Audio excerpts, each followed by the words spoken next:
Tonight, the holiday weekend travel rush off to a rough start as millions hit the roads and the skies. Chaos on a flight from Aspen to Houston. Oxygen masks dropped as the plane hit severe turbulence. Passengers' heads slamming into the ceiling. We hear from those on board. Plus, could this Labor Day break records? Also tonight, Israel starting its assault on Gaza City. Deadly explosions across the densely populated area. A mother describing the pain of watching her starving daughter become skin and bones. And the remains of 2 Israeli hostages just recovered. Was the Minneapolis mass shooting preventable? A former classmate of the shooter speaking out about the possible red flags.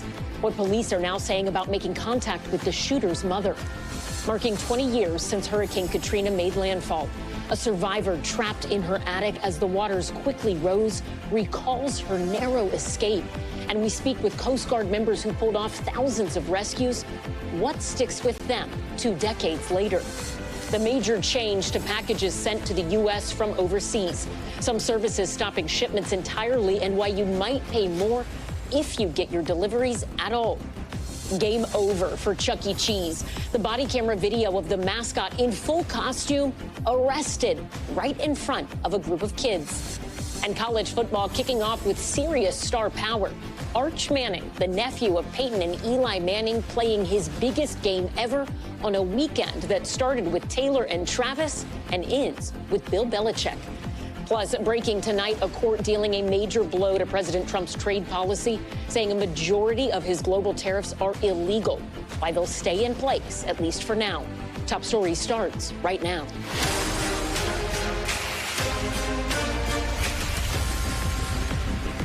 Good evening. I'm Ellison Barber in for Tom Llamas. We begin tonight with the scary moments in the skies over Texas, just as travelers start the holiday weekend.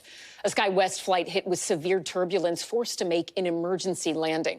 New video from inside the plane showing oxygen masks deployed, belongings thrown around the cabin. That plane rapidly dropping nearly 5,000 feet in just a minute. 1 passenger thrown against the ceiling. 2 people rushed to the hospital with injuries. A tough start to this Labor Day weekend, expected to be one of the busiest in years. You're looking live at roads on both coasts in Philadelphia and in Los Angeles at LAX. Here's a live look tonight at FlightAware's misery map, showing those delays in red stacking up at a number of major airports. And this just in, the FAA issuing a ground delay at Newark Airport over staffing shortages. The good news for travelers, AAA says drivers are seeing lower prices at the pump compared to this time last year. And recent drops in airfare encouraging more Americans to fly to their holiday destinations. Plus, our exclusive interview with the CEO of Southwest Airlines, the major changes coming to that airline in the months ahead. NBC's Tom Costello leads us off. It happened at 39,000 feet over Texas. Approach SkyWest 5971, emergency aircraft. SkyWest United 5971, an Embraer regional jet flying from Aspen to Houston, suddenly hit severe turbulence, experiencing a pressurization issue and quickly dropping nearly 5,000 feet. Oxygen masks dropped as passenger belongings hit the ceiling and floor. It felt like 3 different drops because I remember seeing the man bounce up and hit the ceiling of the airplane twice, and then it flung him over into the seats across. The pilots making an emergency landing in Austin. We will need a stretcher, and I know that there is bleeding as well. 2 people on board taken to area hospitals. It comes as the Labor Day getaway is shaping up to be the busiest in more than a decade. On the roads, drivers are paying 16 cents less per gallon than a year ago, while lower airfares have lured flyers to some late summer escapes.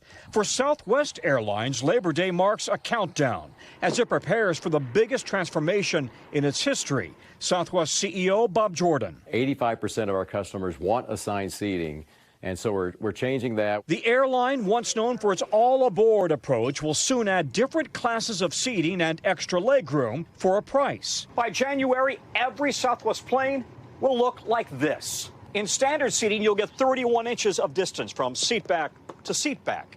In the front and the exit rows, extended row seating designated by the logo gives you 34 inches of distance. With its stock down 50% over 4 years, not all bags fly free anymore, and the airline is considering adding airport lounges and flights to Europe.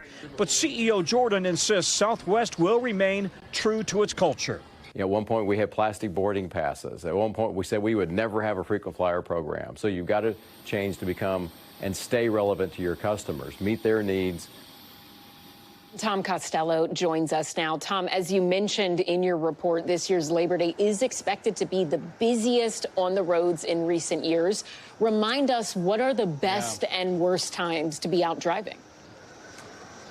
Okay, so the worst time to be on the roads is right about now, until 8 o'clock, no matter what time zone you're in. And then again on Monday in the afternoons and into the evening. So the best time to drive is going to be in the morning every day this weekend, and then in the morning on Monday. But you're going to have an awful lot of company, and especially if you're trying to run home, get back to work on Monday. Don't wait till the last minute. Ellison? NBC's Tom Costello, thank you. Now to the fallout over high-profile firings at 2 federal agencies. Federal Reserve Governor Lisa Cook in court today challenging the Trump administration's efforts to oust her. This as CDC staffers reel from the turnover at the top. NBC senior White House correspondent Gabe Gutierrez has more. Tonight, an increasingly tense showdown as President Trump moves to reshape federal government agencies traditionally seen as non-political. Federal Reserve Governor Lisa Cook in court this morning, suing to keep her job after the president fired her over allegations she lied on a mortgage application, listing 2 homes as her primary residence to get better loan terms, which she denies. He has the cause that he needs to fire this individual, and so we'll continue to fight this battle. Cook's lawyer telling the judge this allegation of fraud has become the weapon of choice for this administration. The judge not ruling today, leaving the Fed in limbo. But it comes as President Trump pressures the central bank to lower interest rates. That's fundamentally what this is about. Who makes the decisions about this country? Is it those the American people elect, or is it unelected bureaucrats? While overnight, Health Secretary Robert F. Kennedy Jr. emailing staff after the firing of CDC Director Dr. Susan Menares.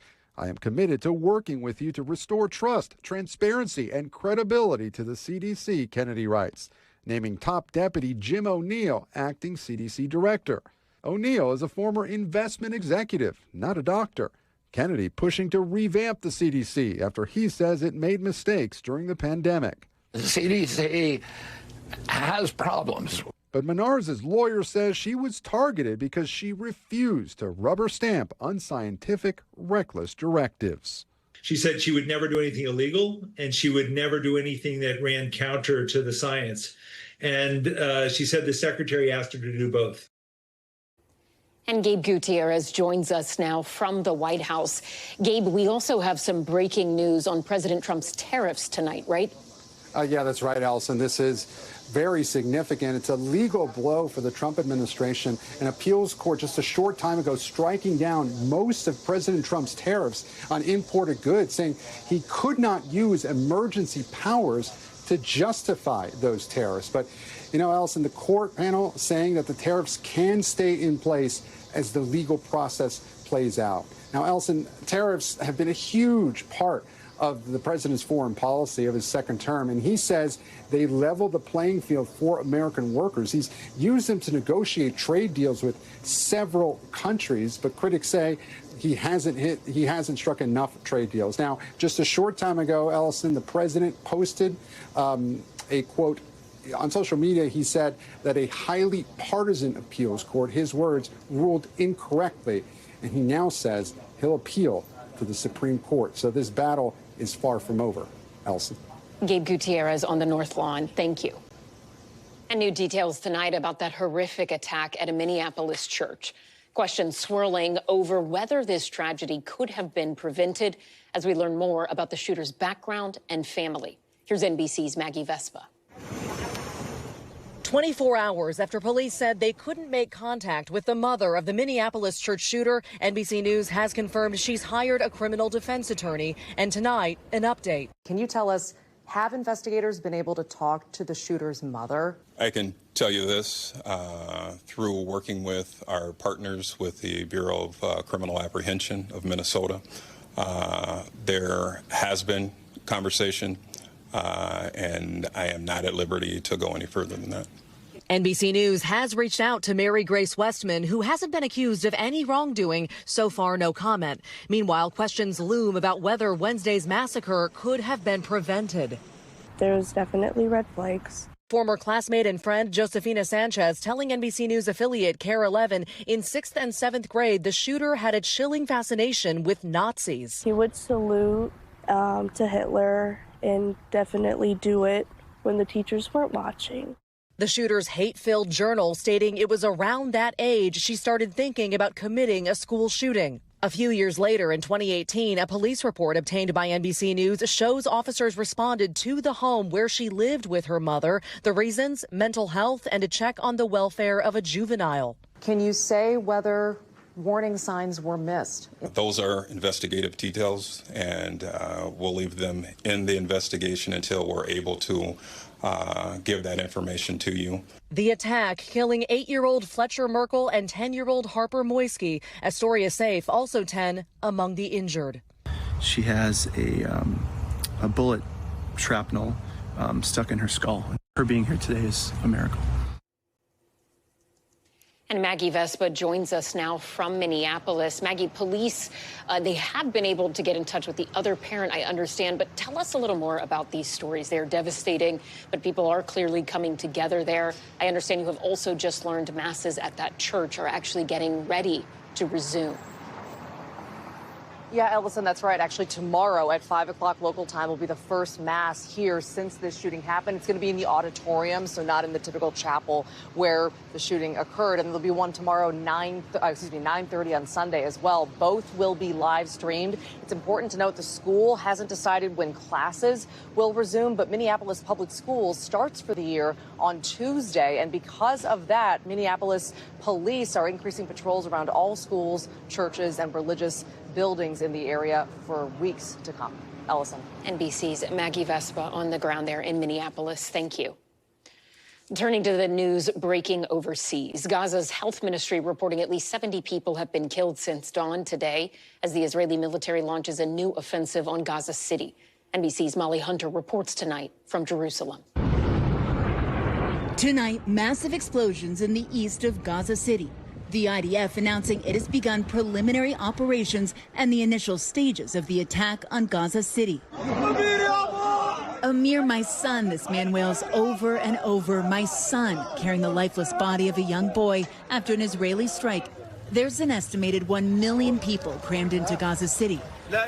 We don't know where to go, this father of 8 says.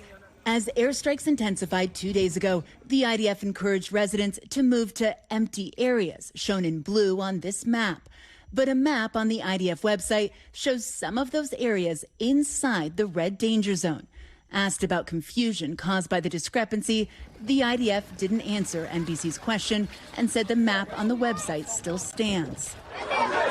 The situation in Gaza City already dire. Famine declared here last week by the IPC, the International Hunger Monitoring Group.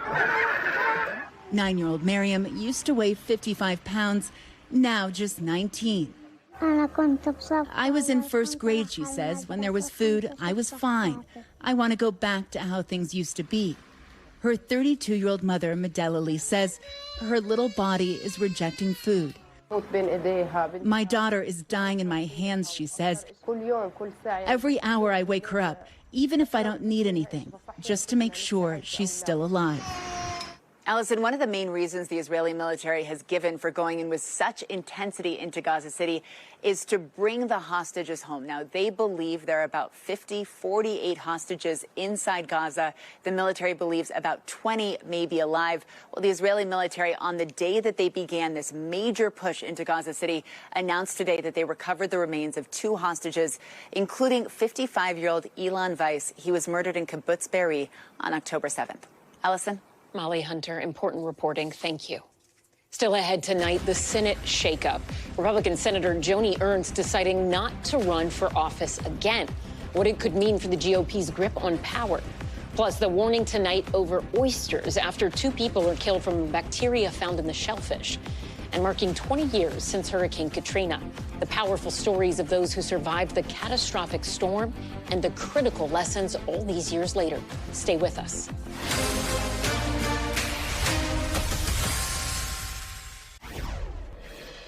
Back now with power and politics and some news that's shaking up Washington. Republican Senator Joni Ernst announcing today she will not seek re-election in Iowa in 2026.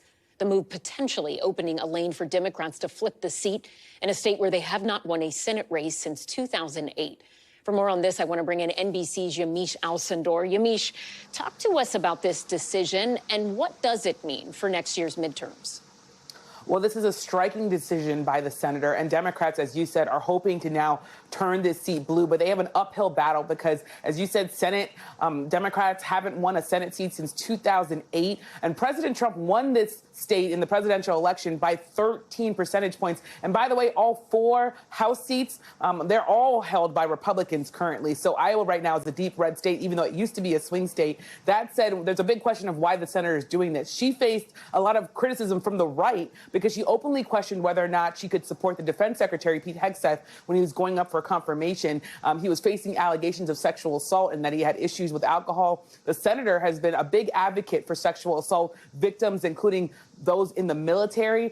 She also faced backlash because at a town hall, there was a constituent who asked her about Medicaid cuts because of the so-called Big Beautiful Bill. And she said, well, everyone's going to die, when that constituent was talking about whether or not it would lead to people's lives being at risk. So really, she was facing criticism on both sides, Ellison.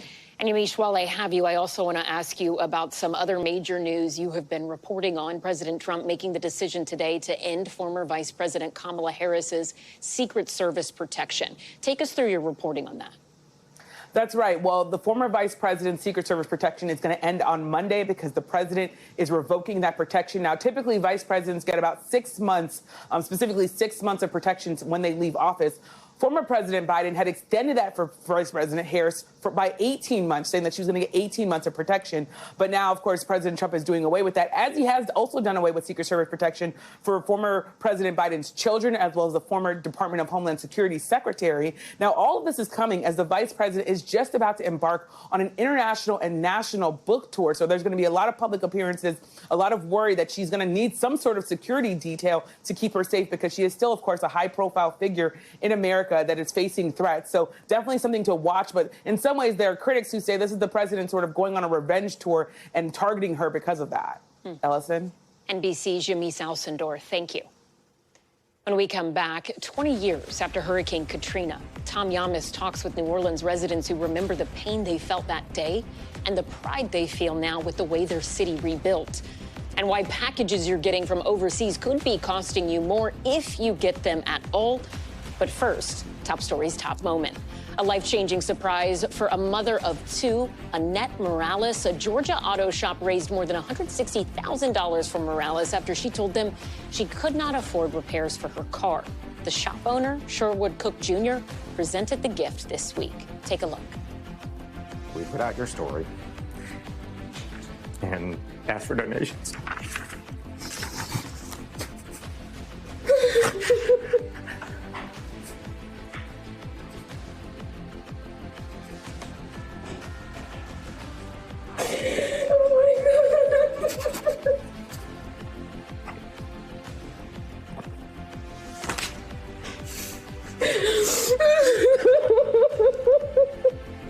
And Cook says his team is going to help Morales buy a newer, safer car for her and her family. Stay with us. More news is on the way. We're back now and marking 20 years since Hurricane Katrina roared ashore in New Orleans, unleashing devastating flooding that left the city in chaos.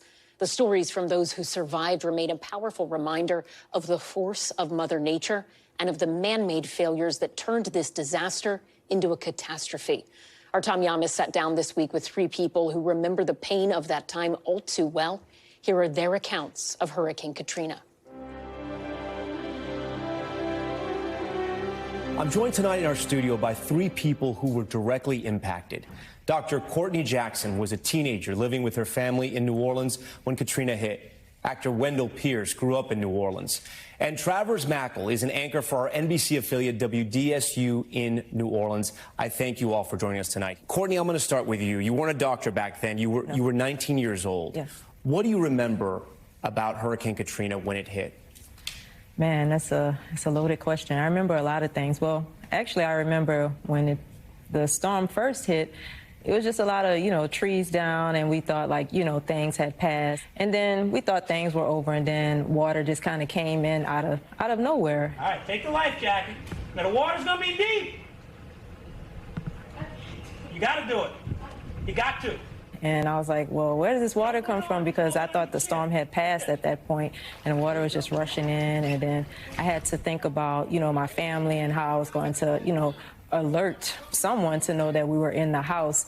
So I decided to punch a hole really in the attic, and I got in the attic and I noticed someone across the street, and I told that person across the street, if anyone's coming on a boat or rescue or anything, to let them know that my family was here, because my grandmother was in the house, my uncle, my mom. Grab that life jacket. Grab that life jacket.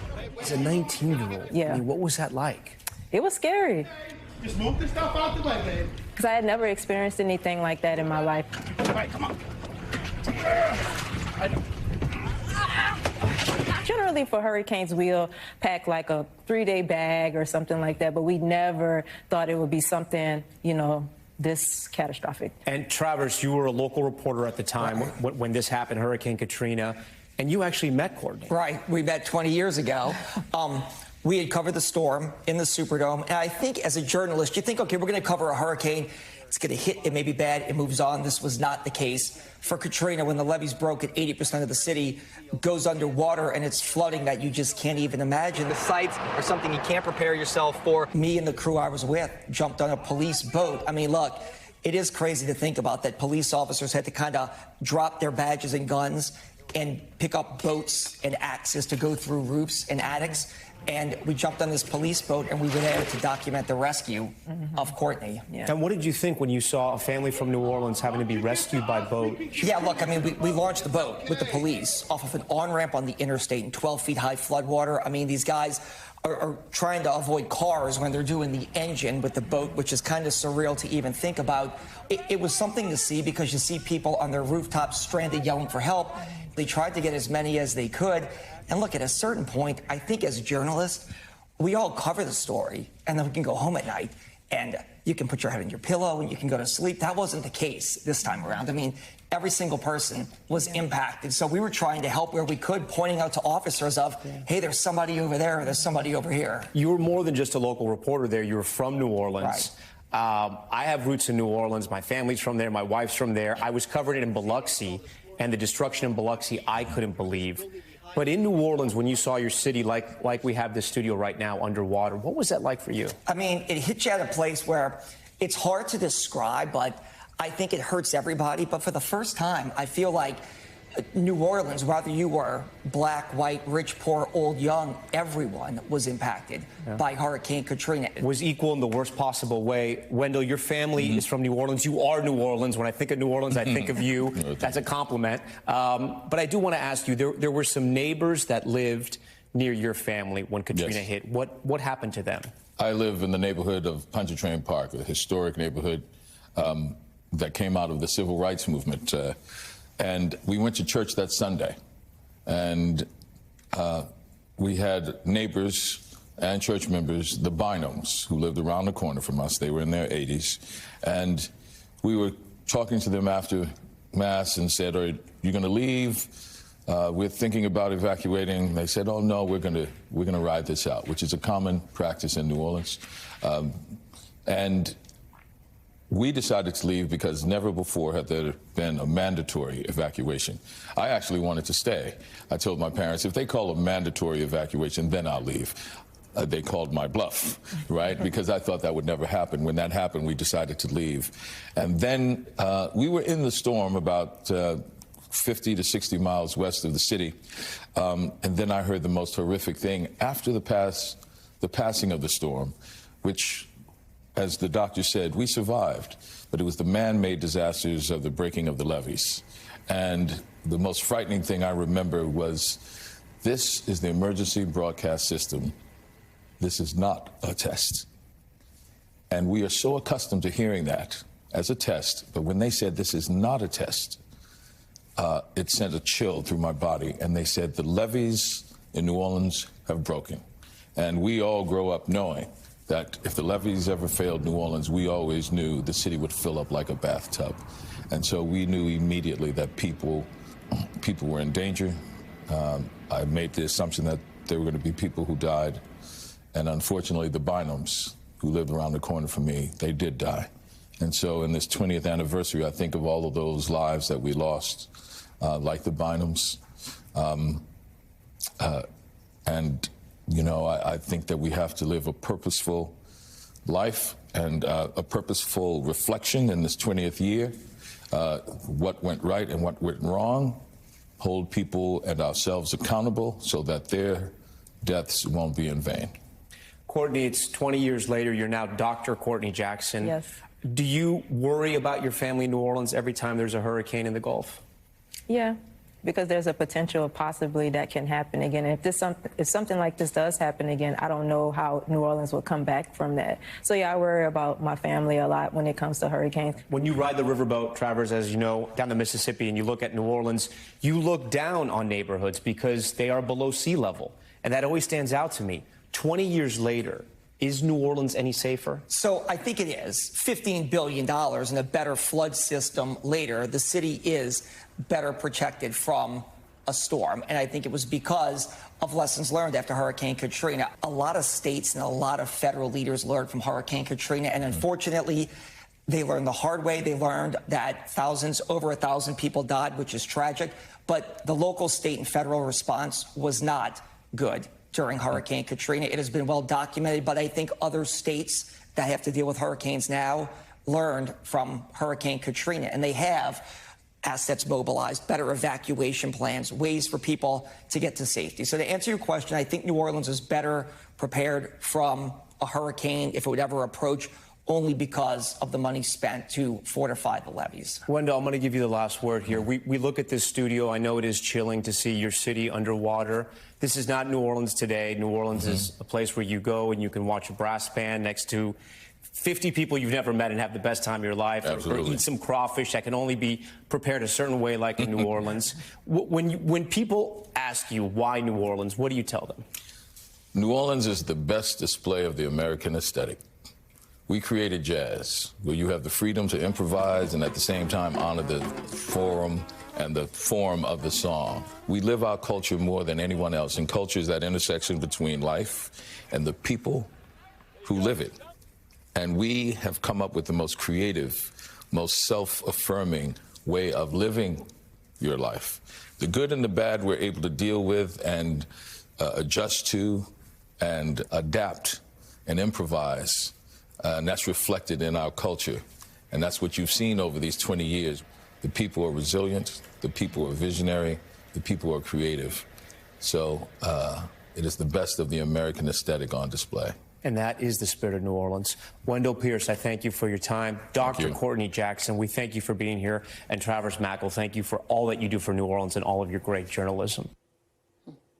And our thanks to Tom for bringing us their stories. Tonight, in an NBC News exclusive, some of the heroes from the Coast Guard who helped save more than 30,000 lives, reuniting with survivors they carried to safety. NBC's Priscilla Thompson has their emotional stories. 20 years ago to the day, Hurricane Katrina changed New Orleans forever. Catastrophic levee failures, plunging 80% of the city underwater, trapping thousands in their homes. The Coast Guard launching what would become its largest search and rescue operation in U.S. history. Moving in survivor. Bobby Jean Murrow, her daughter and granddaughter Cassidy, then just 4 months old, were among the first airlifted out. Oh, I was terrified. Recounting that horrifying day, the water rushed in. I looked back down and the water was already halfway up the stairs. What went through your mind when you saw that? We were gonna die. I got on my knees and I prayed. And she was hysterical. Her mother was hysterical. She was screaming, "Why, God, why, why?" I kept calling, "Mayday, Mayday, we need help." And this voice came on. It was like, I can't explain to you how happy I was. He said, "This is the United States Coast Guard. What's your location?" The Coast Guard airlifted more than 6,000 people to safety after Katrina, rescuing more than 30,000 in all, including by boat and land. Some of those Coast Guard heroes reuniting today near the city they helped save. special to see these people that I have this indescribable bond with. Pilot Maria Richardson graduated from flight school just 3 days before Katrina made landfall. You know, there were so many people that needed so much more help, and it was just never felt like enough. You know, we could never get them all. Was there a particular rescue or moment that you just will never forget? I couldn't tell that story without lots of tears. But yeah, there were a couple evacuating a hospital. A woman that we picked up, and you know, she just looked like she was barely alive in the first place. It was really hard to see us take her from a really bad situation, put her into another not very good situation, but it was, you know, it was all we had at the time. It was all we could do to help in that moment. 2 decades later, the memories still fresh. At what point did you realize Katrina was different? The moment I flew over New Orleans and saw the flooded city. Captain Bruce Jones was the air station commander who led the response. This was the most impactful period of our lives. I mean, it changed everything, personally, professionally. This was just a watershed moment for all of us, and so it brings back a lot of emotions. Jones says what sticks with him most are the heroes who were made on that mission, going above and beyond the call of duty. We were fueling hundreds of aircraft a day. We were doing maintenance on aircraft to keep them flying, getting water to the crews. There was no air traffic control because the goal was we wanted everybody in there, all the helicopters rescuing people, and so it was you know, head on a swivel and just keep your eyes out, and we miraculously avoided losing an aircraft and having a mid-air collision. 20 years later, survivors and rescuers, bound by Katrina's fury, now standing together in tribute. What has it been like in the 20 years since? I can't get over it. I can still feel the wind. I just appreciate the Coast Guard so much. They jeopardize their own life to save your life. Stay with us because there is a lot more news ahead tonight when we come back. The body camera video of the Chuck E. Cheese mascot arrested while working. And Peyton and Eli Manning's nephew, Arch, getting ready to play his first game of the season and the biggest one of his college career. Turning now to Top Stories news feed, starting with a warning tonight after 2 people died from eating raw oysters contaminated with a flesh-eating bacteria. More than 20 people have been hospitalized in Louisiana after coming in contact with the bacteria. Louisiana and Florida have confirmed more than 36 cases this year alone, but the bacteria has been reported in Massachusetts, Connecticut, and New York as well. And starting today, your packages from overseas could be canceled or subject to an additional fee as a major trade rule ends. The de minimis exception allowed countries to ship items worth less than $800 to the United States without paying tariffs. But now countries are suspending shipments to the U.S. or passing the new cost on to the consumer. China accounted for over half of all packages with that exemption, with more than 30% from Temu and Shein. And police in Tallahassee, Florida, releasing body camera video from the July arrest of a Chuck E. Cheese employee who was handcuffed while wearing his mouse costume. Come with me, Chucky. Come on. Come with Chucky. Chucky, stop resisting. In the video, police can be seen approaching the mascot as nearby parents seemingly attempt to block their children's view. Officers wrestling the employee's characteristically large paws behind his back before placing handcuffs around his wrists and escorting him outside. The man in costume, since identified as Jermel Jones, is accused of stealing and using a credit card that belonged to a Chuck E. Cheese customer. And skateboarding legend Tony Hawk is putting his iconic skateboard up for auction. It's the one he used to land the first ever 2.5 revolution aerial spin, known as a 900 in competition. He bought the board for roughly $150. It's expected to fetch between $500,000 and $700,000 when it hits the auction block. The proceeds will go to his nonprofit that helps build skate parks in underserved areas. The first big Saturday of the college football season is kicking off tomorrow with one of the most anticipated games in recent memory. Why? Because Arch Manning, nephew of Super Bowl champs Peyton and Eli, is starting at quarterback for the top-ranked Texas Longhorns against the defending national champion Ohio State Buckeyes. No pressure, right? Here are his uncles ahead of tomorrow's game. Just happy for him. He's getting a chance to get out there on the field this year. I know he's worked real hard. I appreciate just how he's handled everything thrown at him. To talk more about Arch Manning's starting debut, I want to bring in Nicole Auerbach. She is NBC Sports lead college football and basketball insider. Nicole, thank you so much for joining us. I mean, give us an idea of just how big this stage is for Arch Manning tomorrow. A lot of pressure when you have a last name like Manning. Also, a lot of benefits to it, I guess. But his team ranked #1. They are playing the reigning champions on the road at Ohio State. What are you expecting? I mean, this is one of the best possible season openers that you could imagine with this year and all the storylines that you laid out there. The reigning champs look a lot different. A lot of those guys went off to the NFL, but they're going to be breaking in a new quarterback, yet they still have Jeremiah Smith at wide receiver, Caleb Downs at safety, two of the best players in the country. And then Arch Manning, to your point about how much and how big the expectations are, I mean, there were more people wearing the backup quarterback's jersey, a.k.a. Arch Manning jerseys, to games the last 2 years than for the starting quarterback. So people have been waiting and waiting for him to get this opportunity. And we really haven't seen him when he gets to take the reins. And it's an offense that's built around his strengths and avoiding his weaknesses. So I think that's what people are really, really excited to be. What does this team look like now that it's Arch's?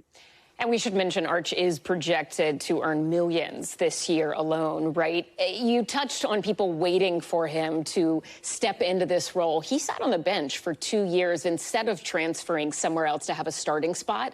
How abnormal is that?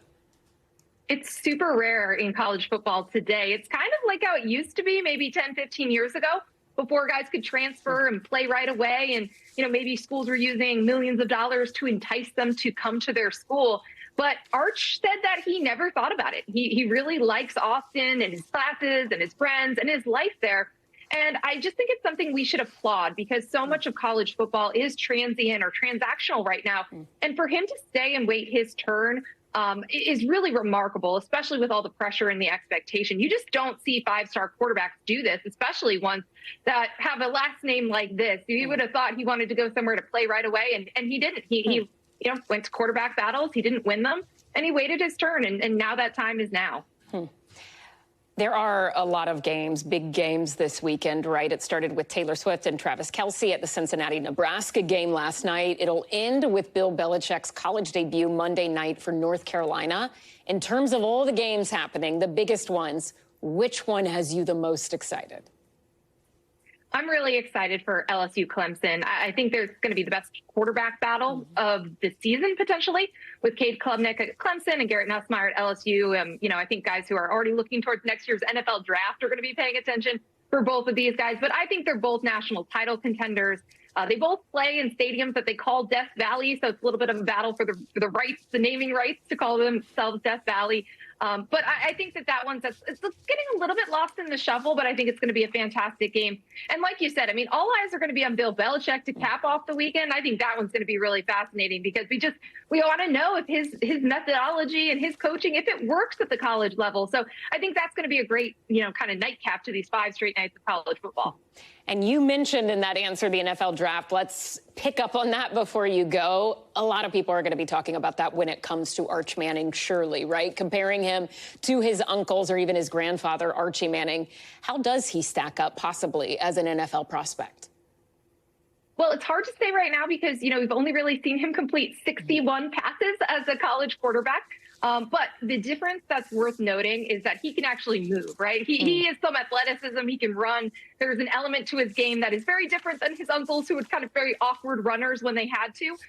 So I think that that's going to be a really interesting wrinkle to watch as he takes the reins. Of course, we're going to be excited to see his arm and the big pass plays, but we're also going to get to see his mobility, and I think that could be a real difference maker. But certainly, I imagine the NFL scouts and these organizations cannot wait to get more film on Arch Manning. Yeah, I bet all eyes will be on this without a doubt. Nicole Auerbach, thank you so much. We appreciate it. Thanks so much for watching Top Story. For Tom Llamas, I'm Ellison Barber in New York. Stay right there. More news is on the way.